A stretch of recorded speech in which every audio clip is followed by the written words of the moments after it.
I'm Dilek Tuna and you're watching A News. Now let's take a look at today's top stories. Thailand and Cambodia sign a new ceasefire agreement to end border fighting. Ukrainian President Volodymyr Zelensky plans to meet Trump on Sunday for talks on ending the Russian war. And New York is gearing up for a snowstorm, with forecasts predicting its heaviest snowfall in over 3 years.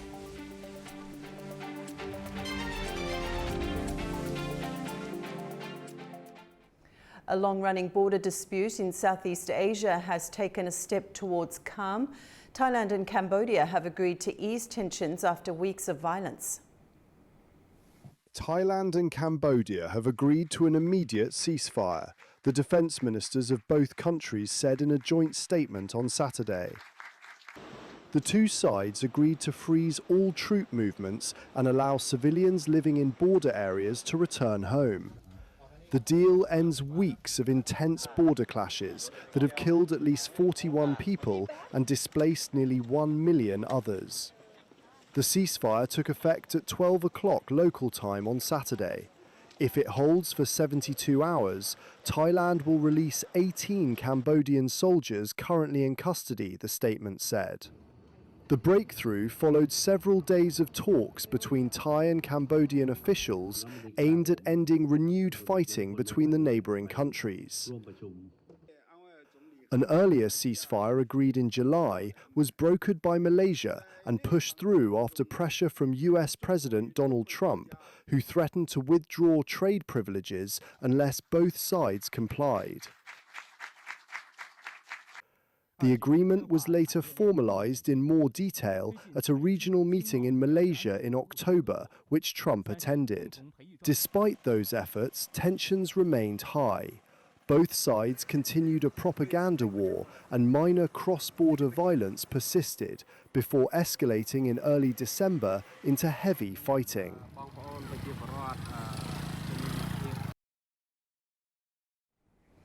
Russia has stepped up missile and drone attacks across Ukraine, causing civilian casualties and damage in several regions. The strikes come just days before a key meeting between Ukrainian President Volodymyr Zelensky and US President Donald Trump, aimed at advancing peace talks. Ukrainian President Volodymyr Zelensky is due to meet US President Donald Trump in Florida on Sunday. He says the talks will focus on territorial issues and long-term security guarantees, which remain the main obstacles to a peace deal. According to Zelensky, a US-backed 20-point peace framework is close to completion, and that a security agreement between Kiev and Washington is almost ready. The United States has proposed a 15-year security deal that could be renewed, but Ukraine is seeking stronger and legally binding guarantees to prevent future Russian aggression. Trump has said he believes the talks will go well and expects to speak with Russian President Vladimir Putin soon. Territory remains the most sensitive issue in the negotiations. Moscow wants Ukraine to withdraw from parts of the eastern Donetsk region still under Kiev's control, as Russia seeks full control of the Donbas. Ukraine wants the fighting halted along current front lines. The United States has floated a possible compromise, including the creation of a free economic zone if Ukraine gives up some territory, though no details have been agreed. Russia says Ukraine's proposals differ significantly from what Moscow has discussed with Washington, but Russian officials have described the current phase of talks as a possible turning point. Even as diplomacy continues, Russia has intensified its attacks across Ukraine. Missiles, drones, and guided bombs struck several regions over the past 2 days, with explosions reported in Kiev as air defences were activated. 2 people were killed in Kharkiv, while strikes in central Ukraine wounded civilians and damaged dozens of homes. A US airstrike in northwest Nigeria has sparked debate on the ground. Questions are being raised over the target and the impact on civilians. On Thursday, the United States has carried out an airstrike against Islamic State fighters in northwest Nigeria, following a request from the Nigerian government. US-backed airstrikes targeted camps linked to the Islamic State in northwest Nigeria, damaging homes in nearby communities. While the government said there were no civilian casualties, residents in Offa, Kwara State, reported a late-night explosion that damaged several houses. After the strike, police in the town of Jabo in Nigeria's Sokoto state cordoned off an area of burnt grassland where a small crater was found, attracting local residents who gathered to inspect the site. Residents in a village affected by debris from the strike said Islamic State fighters were not present in the area. A Nigerian security analyst has also questioned US claims about Islamic State activity in northwest Nigeria. If ISIS is going to be attacked, then the attack should be in the northeast and in Sambisa forest. Even in the northeast, it shouldn't be in a particular community. In Sambisa forest, that is where the location of the Boko Haram and the ISWAPs are. That is their concentration. On Thursday, the United States has carried out an airstrike against Islamic State fighters in northwest Nigeria, following a request from the Nigerian government. Nigeria says it provided the US with intelligence on militants before the strikes that took place in the country on Christmas Day. US President Donald Trump said the militant group had been targeting Christian communities in the area and had previously been warned. Nigeria's Ministry of Foreign Affairs confirmed the operation shortly afterward, saying the two countries coordinated the strike and continue to work closely on security matters. A presidential advisor added that the United States and Nigeria are on the same page in the fight against terrorism. Israel has recognised Somaliland, a breakaway region of Somalia, as an independent and sovereign state. Israeli Prime Minister Benjamin Netanyahu said, making Israel the first country to do so. The move was met with international backlash. Egypt said its foreign minister held urgent calls with counterparts from Somalia, Turkey and Djibouti, warning the decision could destabilise the Horn of Africa. The African Union also rejected the recognition, reaffirming its commitment to Somalia's unity and internationally recognised borders. Somaliland has operated with de facto autonomy since 1991, but has failed to gain wider international recognition. 8 people were killed in an explosion at a mosque belonging to the Alawite minority in the Syrian city of Homs. Syrian state media said the blast happened during Friday noon prayers inside the Imam Ali bin Abi Talib Mosque. The health ministry reported that at least 18 others were wounded, with casualty figures expected to rise. An ultra-conservative Sunni militant group, Saraya Ansar al-Sunnah, claimed responsibility for the attack on its Telegram channels. A year after the fall of Bashar al-Assad, Syria is navigating a fragile transition, balancing political change, renewed diplomacy and ongoing security challenges. Here's a look back at the key moments that shaped the country's first post-Assad year. 14 years after Syria's war began, and 1 year since the fall of Bashar al-Assad, the country stands at a historic crossroads. What started in March 2011 with anti-regime graffiti in Dara ended on December 8, 2024, with the collapse of a 61-year Ba'ath Party rule. In early December last year, opposition forces swept across the country in a rapid 11-day offensive. As fighters entered Damascus, Assad fled to Russia, where he was granted asylum. Days later, prisoners were freed from Sednaya, the notorious jail long known as the Slaughterhouse. Images released exposed torture cells and mass graves, offering a stark account of decades of repression.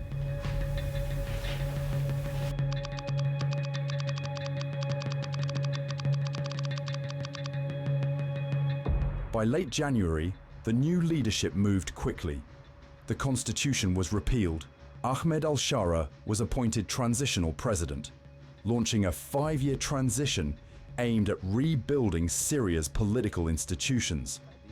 In the spring, Syria began re-entering the international arena. Sanctions were eased, then lifted by the EU, the United States, Britain and Canada.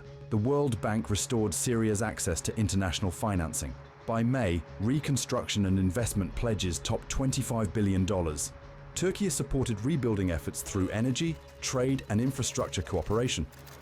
Azerbaijan delivered its first gas shipments, easing Syria's energy shortage. But the transition was tested in early summer. In June, a suicide attack on a Damascus church shook minority communities. In July, sectarian violence in Suwaida killed hundreds and displaced more than 160,000 people. In October, Syrians voted in their first parliamentary election since Assad's fall. 1 year on, Syria is no longer ruled by fear, but it is still shaped by war. The year ahead will test whether reconciliation, security and reconstruction can finally take hold. A powerful winter storm has grounded flights and created hazardous road conditions across the northeast of the United States. Authorities in New York and New Jersey have declared states of emergency as travel disruptions continue. New York and New Jersey declared states of emergency as winter storm Devin disrupted post-Christmas travel. The storm is bringing heavy snow and ice to the northeast, including the New York City area, creating hazardous road conditions. Governor Kathy Hochul urged residents to monitor forecasts and take precautions if travel is essential. More than 1,500 flights were cancelled on Friday and over 500 on Saturday, with New York City's airports and Philadelphia International Airport hardest hit. The National Weather Service warned that the storm would affect travel from the Great Lakes to southern New England, with up to 20 centimetres of snow in some areas and an ice storm expected in western Pennsylvania. The winter storm is also affecting parts of Canada. In Toronto, heavy snowfall of up to 12 centimetres caused travel disruptions. Local authorities warned drivers to take extra care on slippery roads. And now we'll take a look at the key stories shaping the region.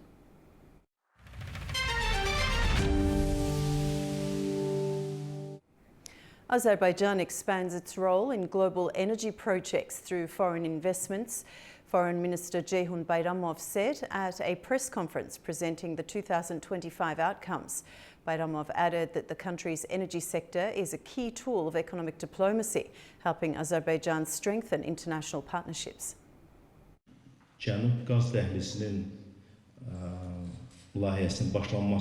The Southern Gas Corridor, started 15 years ago and completed in 2020, has expanded our gas exports from 2 to 14 countries in just 5 years.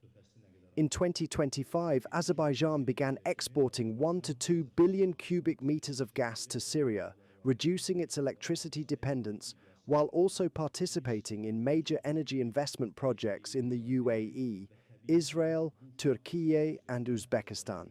These developments strengthen both our economic opportunities and geopolitical influence.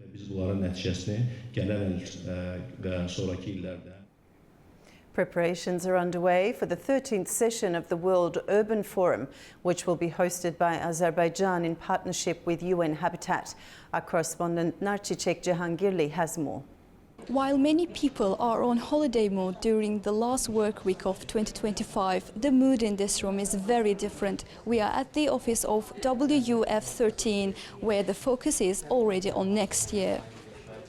To ensure smooth planning and delivery, the WUF13 Azerbaijan Operations Company began work this year on June. Around 300 professionals are involved in the process, many of whom have experience working on major international events. The main venue for the forum will be Baku Olympic Stadium, which is being prepared to host thousands of international participants.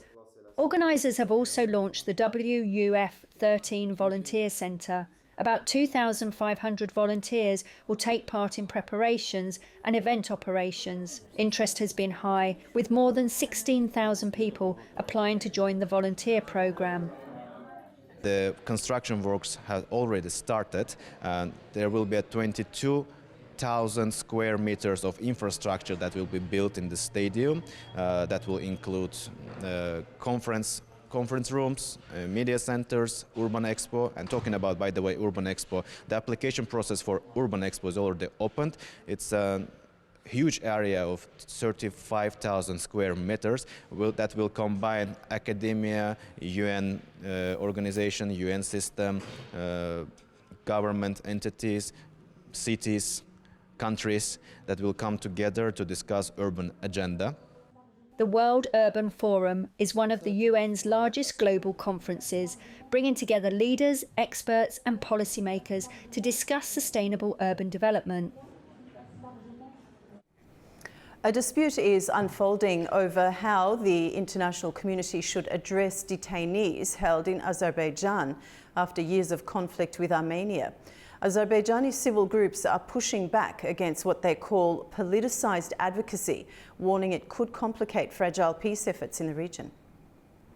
A group of Azerbaijani non-governmental organisations has urged US President Donald Trump to reject an appeal by the US-based Lemkin Institute for Genocide Prevention. The institute has called on Washington to pressure Azerbaijan to release detainees of Armenian origin, including businessman Ruben Vardanyan. In an open letter dated 25th December, the NGO said the institute misrepresented the detainees by describing them as hostages. They said those named are facing serious criminal charges under Azerbaijani law, including financing terrorism, waging aggressive war, and crimes against humanity.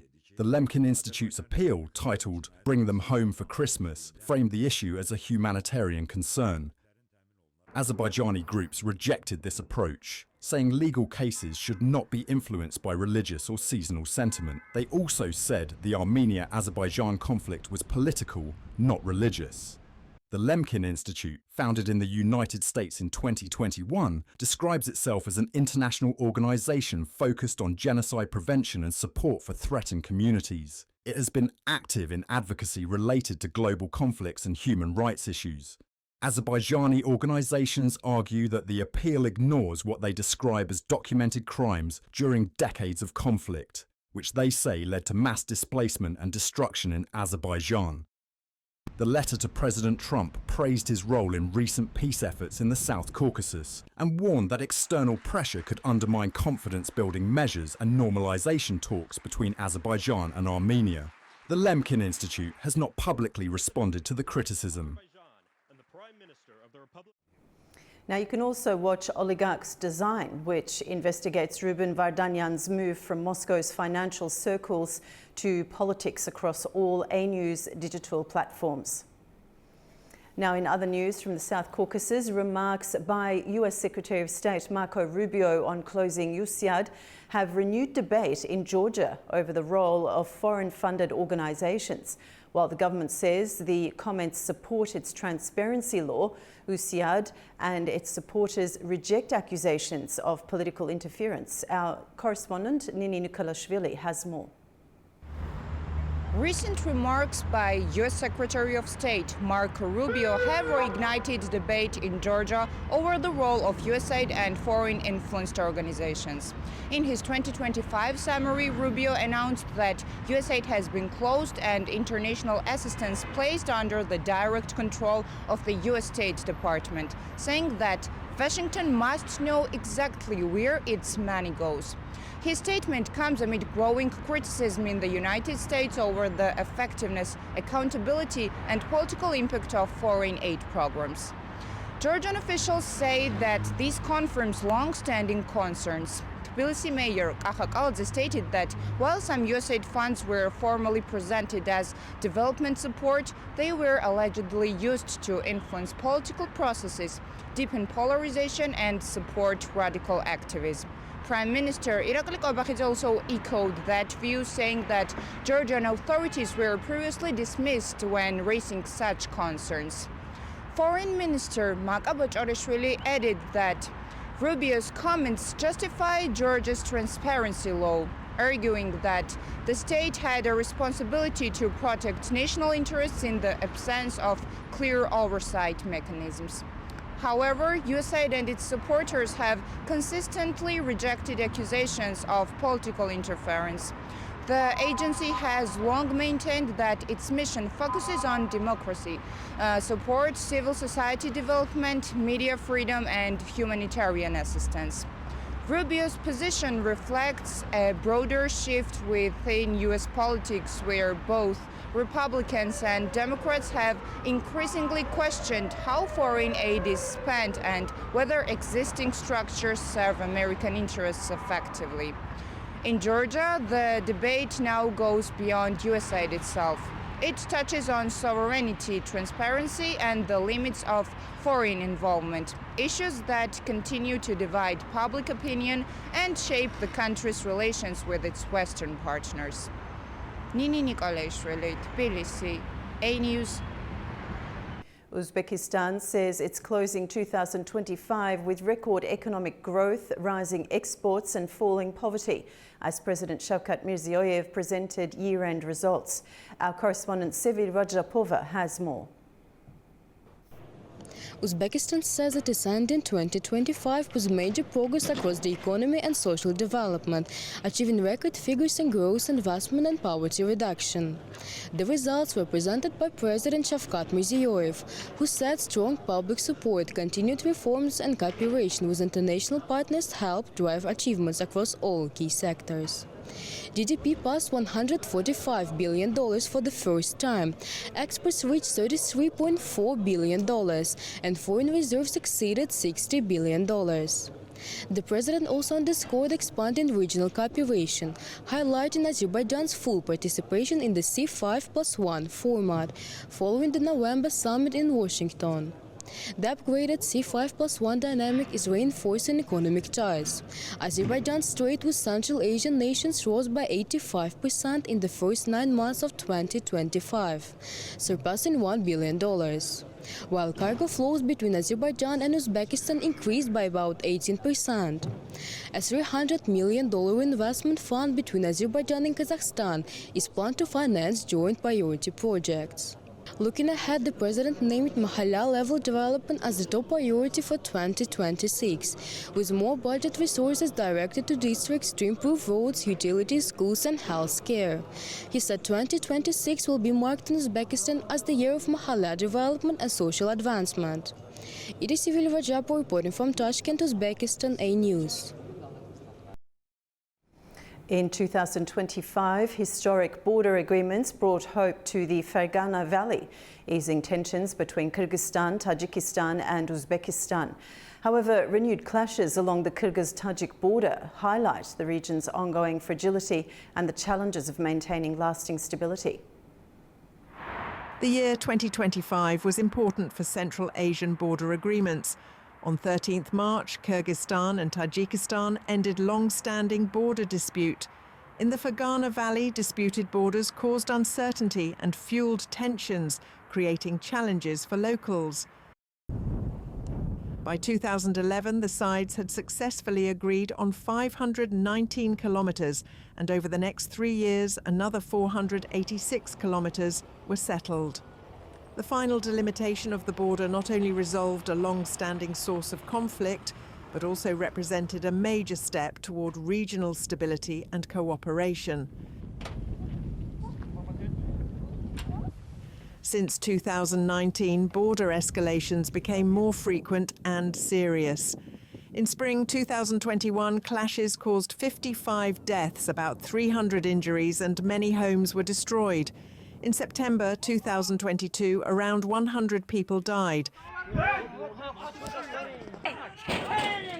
and over 150 had to leave their homes. Clashes disrupted air and road links and trade. A key challenge to resolving the dispute was deciding which historical maps should drive the border delimitation. Kyrgyzstan used 1955 to 1959 records. Tajikistan used 1924 to 1927 maps. Negotiations happened in 3 phases. Kyrgyzstan-Tajikistan border tensions 2002 to 2010. Mountainous areas in Chonalay were defined. 2012 to 2020. Plains negotiations were difficult with disagreements. From 2020, tensions rose and heavy military equipment was used. On March 31st, the presidents of Kyrgyzstan, Tajikistan and Uzbekistan met in the Tajik city of Khujand and signed the agreement on the junction point of the state borders of the three countries, an agreement that finally eliminated the biggest obstacle to fostering regional cooperation. Borders were equally divided, the Voruk enclave reduced, Dostuk village went to Tajikistan, irrigation systems were shared and new roads built. The Fergana Valley border issue was resolved. Clear borders restored trust, reduced disputes and made movement and trade easier. New roads and air links strengthened regional cooperation. The process was not without its challenges, but political will instills hope for a bright future. You're up to date with World News for the Hour. Thank you for watching and stay tuned to A News.